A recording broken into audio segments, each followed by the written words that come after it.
આજે જામનગરમાં કેટલી જગ્યાએ દારૂ વેચાય છે, નથી દેખાતો તમને?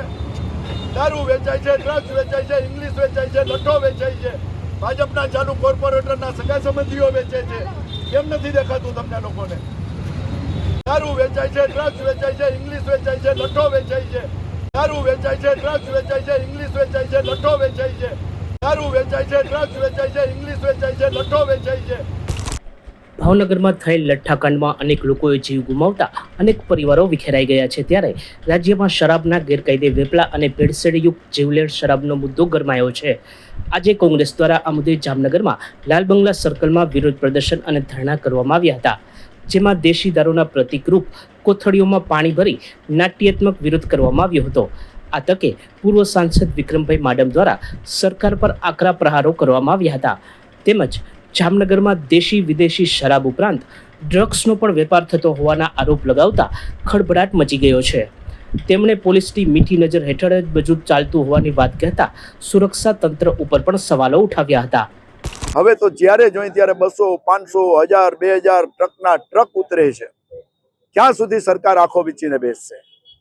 સરકારને, હોમ મિનિસ્ટરને અને 33 જિલ્લાના એસપીને હું કહેવા માંગુ છું કે કોઈ પણ મને ચેલેન્જ આપે કે અમારા જિલ્લાની અંદર દારૂ બનતો નથી, દારૂ વેચાતો નથી, દારૂ પીવાતો નથી, તો હું સાબિત કરી દઈશ કે દારૂ વેચાય છે, દારૂ પીવાય છે અને દારૂ બને છે.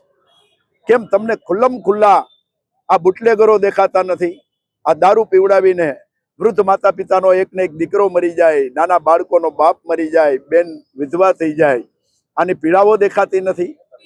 ક્યાં સુધી આ ચાલશે? ગાંધીના ગુજરાતની અંદર વર્ષોથી આ જે સિલસિલો ચાલુ છે એ સિલસિલાને બંધ કરવા માટે, સરકારને ઢંઢોળવા માટેનો અમારો એક પ્રયત્ન હતો. કોંગ્રેસ પાર્ટી વિરોધ પક્ષે બેઠી છે, એમની ફરજ છે અને વર્ષોથી અમે અમારી ફરજ બજાવીએ છીએ, પણ સરકારને કોઈ અસર થતી નથી. સરકારને ફક્ત હિન્દુ મુસ્લિમ સિવાયની કેસેટ કંઈ દેખાતી નથી અને એક જ વાત, વંદે માતરમ ગાયું ને ન ગાયું, આના સિવાયની ચર્ચાઓ નથી. જે તમને 30 વર્ષથી આ ગુજરાતની જનતાએ સરકાર સોંપી છે, તમને મિનિસ્ટરો બનાવ્યા છે, તમને નેતાઓ બનાવી, તમારી જે ફરજ છે એ અદા કરો.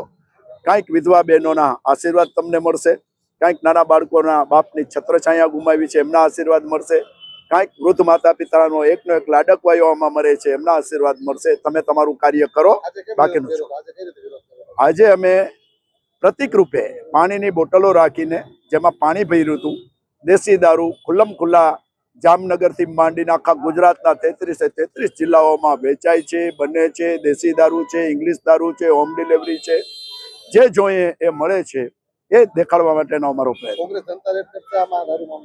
ના, અમે અત્યારે કોઈ એવી જનતા રેડ કરવામાં માનતા નથી. જેને જે કરવું હોય કરે, કારણ કે પોલીસની મીઠી નજર હેઠળ ચાલે છે. કોંગ્રેસના કાર્યકરો જનતા રેડ કરે એટલે કોકના ઘરમાં ઘૂસી ગયા અને લૂંટી લીધા અને ઊંધા કોંગ્રેસના કાર્યકરો ઉપર કેસ કરે છે. એટલે અમારે કોંગ્રેસને આ જનતા રેડ કરવાની જરૂર નથી. આ મારા વિચારો છે, મારી પાર્ટીના વિચારો કદાચ ઉપરથી કાંઈ અલગ હોય તો વાત અલગ છે. હું મારા કાર્યકરોને કહું છું કે આ જનતા રેડ વાળો તો રહેવા દેજો, કારણ કે એનાથી જેના હપ્તા બંધ થાય છે, એના પેટમાં તેલ રડાય છે અને માથેથી ઊંધા કેસ કે તમે એની મા બેન દીકરીની ઇજ્જત લૂંટવા એના ઘરમાં ગયા, એના ઘરની અંદર લૂંટ કરવા ગયા, આવા ખોટા ગુના સહિત ફિટ કરે. એટલે એ મહેરબાની કરીને કલંક અમે લેવા માંગતા નથી. બંધ કરજો. અમે અમારી રીતે ચાલુ થશું ને તો 500 વોટ છે પોલીસના.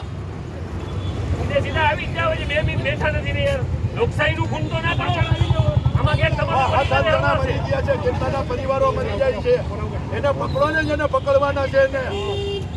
આજે જામનગરમાં કેટલી જગ્યાએ દારૂ વેચાય છે, નથી દેખાતો તમને?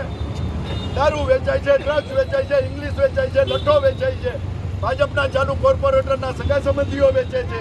કેમ નથી દેખાતું તમને લોકોને?